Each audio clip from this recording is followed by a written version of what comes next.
கவனியுங்கள். யோவான் சுவிசேஷம் 21வது அதிகாரத்தின் 9வது வசனம் 13வது வசனம். அவர்கள் கரையிலே வந்து இறங்கின போது கரி நெருப்பு போட்டிருக்கிறதையும் அதன் மேல் மீன் வைத்திருக்கிறதையும் அப்பத்தையும் கண்டார்கள். அப்பொழுது இயேசு வந்து அப்பத்தையும் மீனையும் எடுத்து அவர்களுக்கு கொடுத்தார். நம்முடைய வாழ்க்கையே ஒரு ஓட்டம் தான்.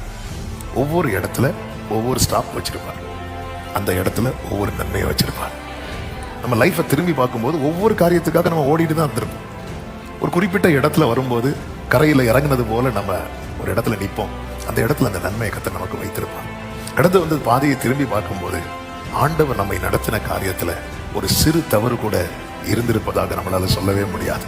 நாமா வழி விலகி போய் நாமா நம்முடைய புத்தீனத்துல போய் நாம இழந்து நஷ்டப்பட்டவைகள் தான் நம்முடைய வாழ்க்கையில இருக்குமே தவிர ஆண்டவர் நடத்தி, அதை அடிக்கடி சொல்லுகிற வார்த்தை, இஸ்ரவேலரை தேவன் 40 வருடம் நடத்தினான். ஒரு இடத்துல கூட ரூட்டு மாறிட்டுப்பா தெரியாம இங்க கொண்டு வந்துட்டேன் அப்படி அவர் சொல்லவே இல்லை. காரணம் அவருக்கு தெரியும். ஆமென். யோபு சொல்லுகிற, நான் போகும் வழியை அவர் அறிவார். நான் இந்த ட்ராக் எங்க போயிட்டு இருக்கு, இது எங்க போய் நிற்கும், அந்த நிக்கிற இடத்துல என்ன இருக்கும் எல்லாம் அவர் செட் பண்ணி வைத்திருக்கிறார். ஆமா, இவங்க கடல்ல தான் போய் பார்க்க போனாங்க. மீன் பிடிக்க கடல்ல தான் போனாங்க. மீனை பார்க்கணும்னா கடலுக்கு போனோம்.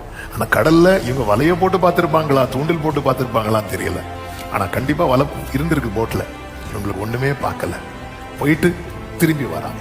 கரையில வந்து இறங்கின உடனே இந்த காலை வேளையில எனக்கு கேட்கிற அன்பு சகோதரா சகோதரி, ஆமே, நம்ம ஒவ்வொரு காரியத்துக்காக ஓடிட்டு இருக்கிறோம்ல, ஒரு கரையை கர்த்தர் வைத்திருக்கிறார்.